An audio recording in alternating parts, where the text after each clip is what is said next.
Hey traders, welcome back. Okay, we're talking about journaling. The first thing we put in our journal is our feelings for the trading day. Before we're doing analysis, before we're doing our trades, how are we feeling in the day? And we've also noticed that actually this is a really key part, because knowing that is knowing how we're going, is going to give us a good foundation for making the right decision. And also now we can kind of put things like performance, prior performance.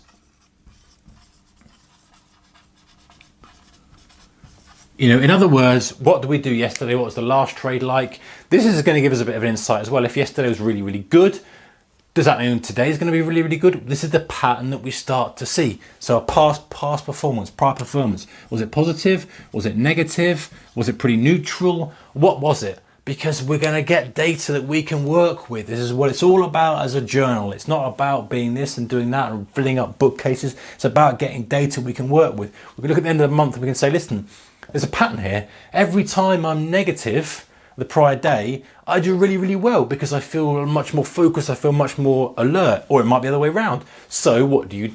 You kind of either create that mindset where you need to be more focused and you do the things that you do when you feel like you have had a negative day before, whatever it may be. Okay, and now we do things like this. Okay, with enough sort of mindset stuff, we can do that at the end of the day or the end of the trade and stuff. How do we feel about it? Do we feel good? Do we feel bad? You know, that kind of stuff. But now let's look at a more kind of granular strategy level. So we need to break up our strategies into segments. So we need to say, listen, okay, there's segment 1, there's segment 2, there's segment 3.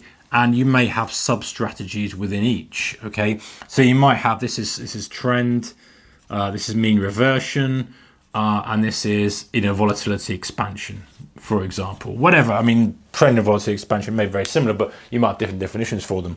And then you've got kind of your strategies underneath them. But it's important to group them because when we go back a few videos ago, we talked about putting the right strategy for the right market conditions. We need to know which strategies are working for us by grouping them up. Many traders, myself included, I've made this mistake before, is we just sort of look at the whole picture and say, well, how much should I make today? How much should I make today?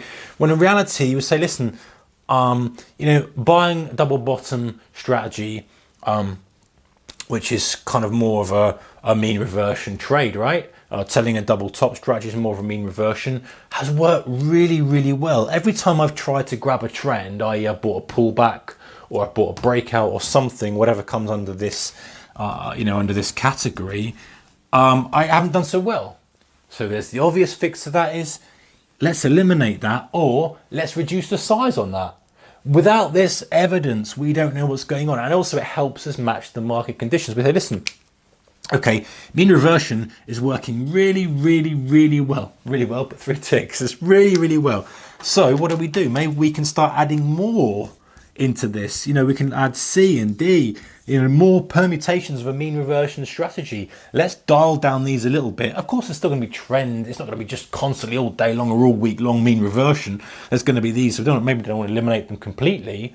Maybe we want to do half size, like I say, or maybe the volatility expansion. There's certain conditions where that works well. So that might be, you know, Fed or, you know, earnings or something like that.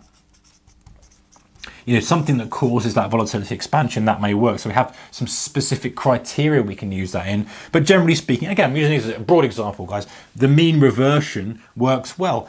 And because we've got the evidence now to support that, we can work on that. We can say, listen, this mean reversion starts working really, really well in this market, whatever market is you're trading or group of markets you're trading. Brilliant. Let me double down on that. Let me focus on that. I've got the evidence to prove it. I know I'm good at it. It fits with my personality style. And we can say, hey, that's what we need to build on, that's needs to work on. Trending, let's say, for example, trending is just really losing money trading trends. It's an easy fix. Just get rid of it. Get rid of it until conditions change. And we'll know conditions change because things won't start to be working as well. And we can say, hey, listen, the performance isn't quite as good of this strategy anymore. Is it because I'm doing something, am I executing it correctly? That comes down to looking at it more at a really, really granular level, micro level. Or is it because conditions have changed and do I need to come back and trade everything and see which is working the better? So we talked about this is the mental side of it. We've mixed it up a little bit here, but this is the mental aspect of it. The prior performance, how we're feeling, and now we're writing data and we're accumulating data about the strategy we're employing, whether it is mean reversion, volatility expansion, whatever it may be. But we're accumulating that data because this data is going to give us the evidence that we need to push on. Now, there's so many other things we can put in our trading journal, guys. We can put in. You know, I'm not a massive fan of overdoing like the numbers. I'm not a massive fan of saying, okay, you know, this is how much I've made on this trade, or this is how much trade on that trade. Obviously, we need to log it, but I'm not a massive fan of using that so much as a benchmark. I'm more a case of, hey, listen, if I can execute this trade correctly within the size parameters, how does it perform?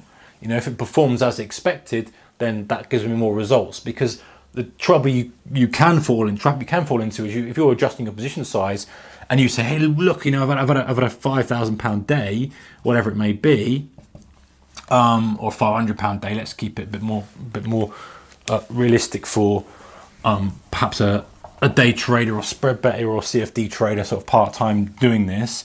You know, is that because you've gone one trade in £100 a point and you've got lucky and it's gone 5 points your way, or is it because you've made, you know, 3 very, very good trades on a very, very good strategy, executed them well, you've assessed the market conditions, you know? So being, again, honest about it, and again, looking yourself in from a risk manager's perspective for your trading team, is to say, hey, not necessarily look at the P&L for the day, but how is it split up? And what risk was I taking on each trade to get that P&L? So a little bit more of a deep dive into it. All right, guys, we could go into real depth with this journaling thing, but I think it's a bit subjective as well. You need to know what you want to write down, but I would definitely stick with, hey, the kind of mindset thing and emotional aspect of it, and the actual strategy aspect of it. These are just the broad things that I think you definitely need. You know, if you want to really start again and really push ahead, you need to be knowing how you're feeling in the day as trading. You know, what you're you know, what's triggering those bad habits and those trading flaws, if you like, and you'll find that from the journal. And also with the second aspect of it, the 2 boxes we talked about, strategy and the mindset. The strategy box we're looking at is the strategy working for the market conditions, and getting the data from that, and then being able to double down on what's working and pull back stuff that's not working. So can you see the combo now that we're starting to develop?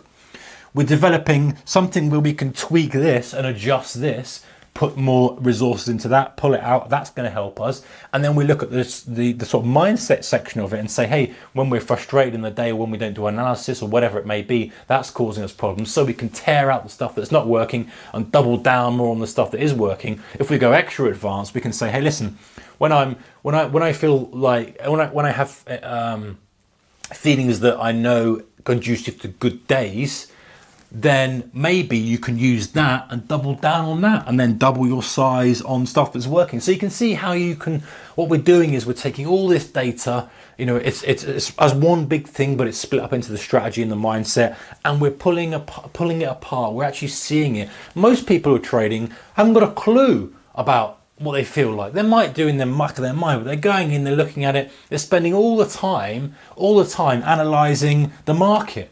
Guys, I've been here, I've done it, I've made the mistake myself, and okay, this is kind of another video, and maybe we'll talk about it in a second, but you know, analysing yourself as opposed to the market is what's going to give you much more return on your investment than anything else. Okay, in fact, we'll do that in another video. Let's go to another video, guys, and we'll talk really depth about that, because I don't want to brush over this, because this is so important. And actually, I'm just thinking in my mind as well how this really triggered a big change for me. So let's next video, guys, we'll talk about that, yourself versus the market. Let's go to deep dive into that. Take care. See you in the next one, guys. Bye bye.